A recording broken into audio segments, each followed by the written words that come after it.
Here are some ideas for practicing the Beethoven Adagio Cantabile from the Pathetique Sonata. Basically what you see at the beginning is a beautiful melody in the soprano that has a middle voice and that has a bass voice. You could say that the middle voice is in the tenor range and that the treble carries the melody, and then the bass is a lush foundation of the harmony.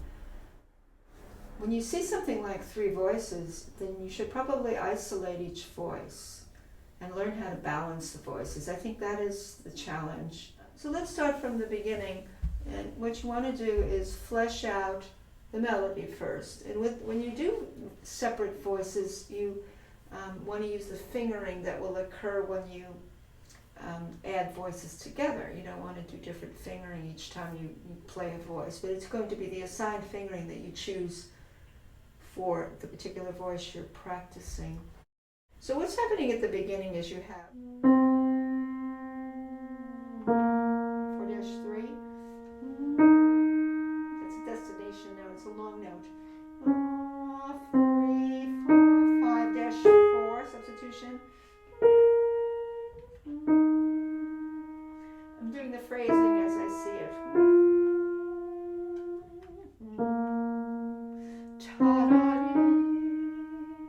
Now this is, you want this to connect, but for now it's hard because you don't have the middle voice to help you connect the upper voice. You'll see why.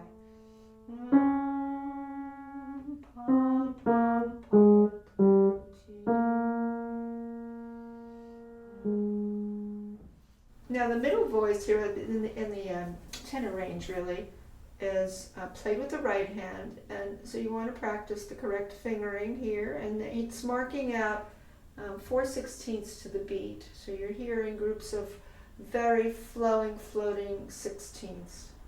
Now you have lots of common tones here. Where you have common tones, you're listening for the moving notes. If you blocked, let's say you blocked every 4/16, you'd hear what's moving. So when you actually unblock it, you're looking for the moving notes, and you're using a supple undulating wrist, so you get this.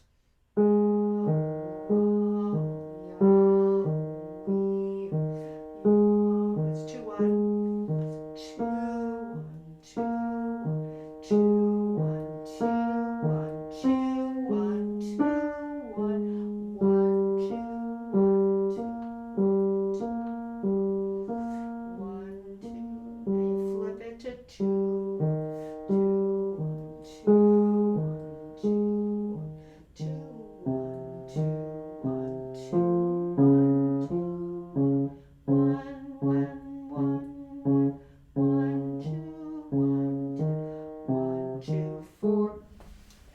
Continue into this. That's where you have a crossover line there. Next thing to do is practice soprano and the tenor, and really balance toward this gorgeous upstairs melody. This is providing harmony really, because these are broken, you could say they're broken chords, because if you blocked it, you would hear vertical harmony like that.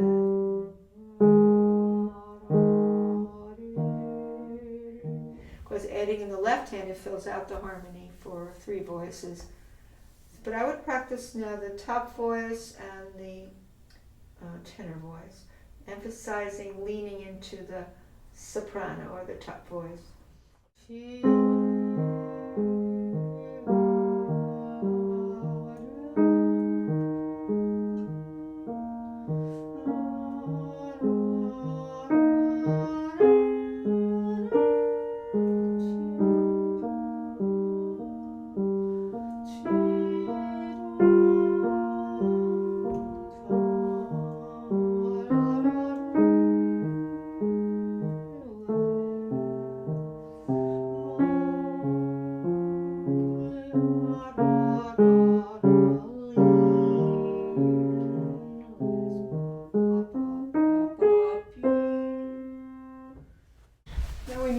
To the bass voice. And as you're doing, you're thinking of the 4/16 and the tenor, that you're keeping the tempo very steady, like we, you, because those will be play the undulating, relentless 16ths. Use nice flowing wrist motions.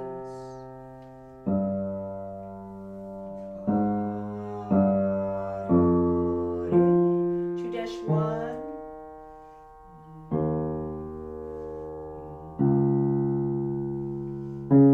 Slide down.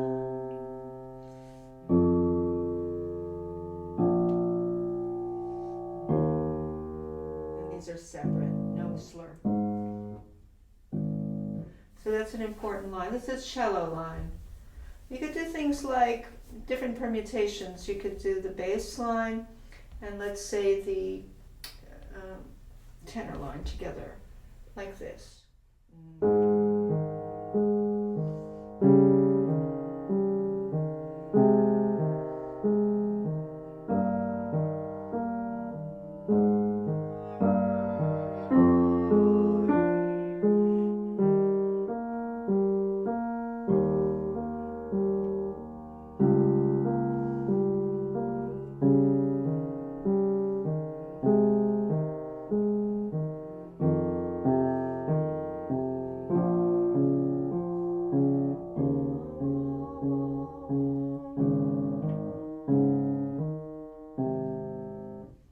That's important to do. You can also do the bass and the soprano line, which will be this.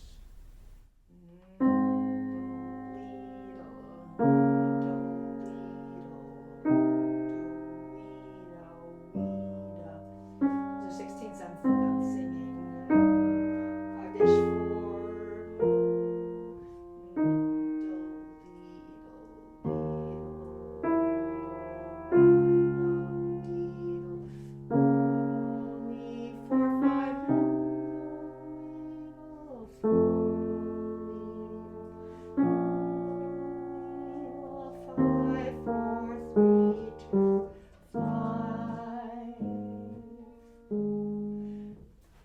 Now you're finally ready to put the three voices together. Remember, I wasn't using pedal when I was parsing the voices, and that's why you got some gaps. The pedal will help fill in any of the gaps so you get a nice horizontal legato out of it. So I am going to be using pedal now as I play the three voices all together and balancing toward the upstairs. Destination, long note. So that's the destination.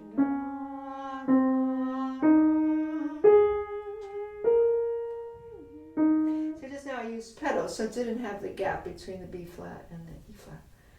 So, but you know, you first play, there's too many complicated things to figure out, fingering and the notes and where you're going and what the rhythm is of the notes, etc. So you should parcel it out without the pedal, and then you bring everything together. And you're balancing three voices now. I'm thinking a lot of the soprano and even the bass is the support on the bottom.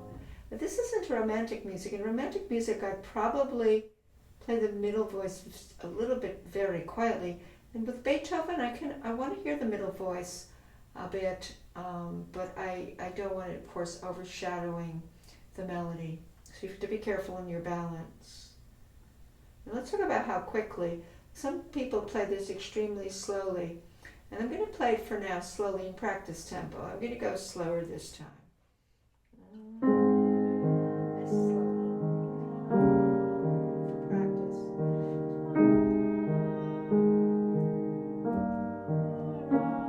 Dip down.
happens when he hit a variation, when he goes into a variation of the beginning, which is 3 voices in the first 8 measures. And now he's actually making a bigger voicing. And what he's added here is a distinct alto voice, where we had a tenor and a treble and a bass. We now have added this alto. So you would do well to do your parceling here, because you have to add this alto voice.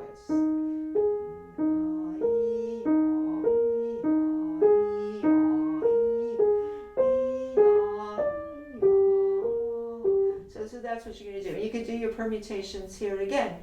You could do the top voice and the alto. You could do the alto and the middle voice tenor, which is this. Using pedal down. Very undulating, you know.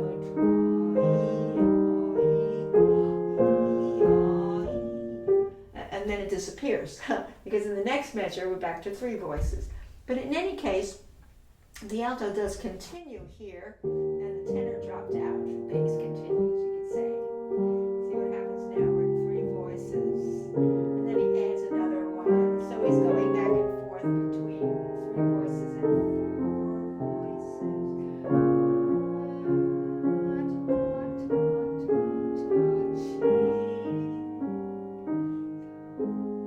Yeah. So whenever you see voices, it means you need to learn whatever additional voice is introduced and parcel it out, and then play that voice with the soprano, play that voice with the tenor, play that new voice with the bass. So you can see that's my approach basically to this, and what comes later isn't as complicated. But basically I think what we need to focus on in this is the melody, the variations of the melody, the voicing going from 3 voices to 4, and then one other place where we have triplets. So there's another variation of the beginning idea.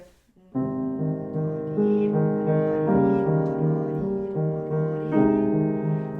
voices, but with triplets in the middle.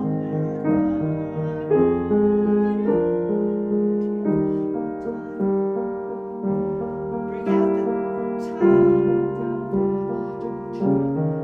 The thing you might do there again is practice the triplet voice, which occurs, the right hand is also playing the triplet along with the treble. So the tenor, you could say, and the treble are playing together, but you're balancing toward your melody, and you could separately do da da ti da da ti da da ti da da ti da da ti da da ti da da ti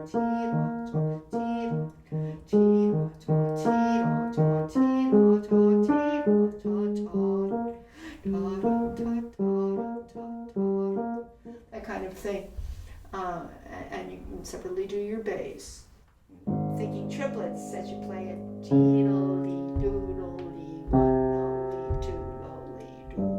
Whatever fingering is there, I have to check that. But anyway, you are also permuting your voices, or permutating your voices here again, but realizing that the variation is with rhythm, basically with triplet rhythm.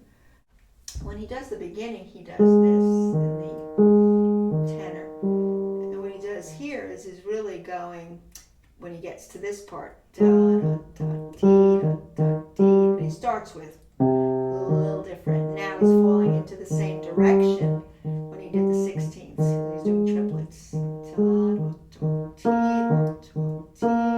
And notice the slurs are of 2 16ths. The third one is not slurred. So, of course, when you put the pedal down, it's much easier.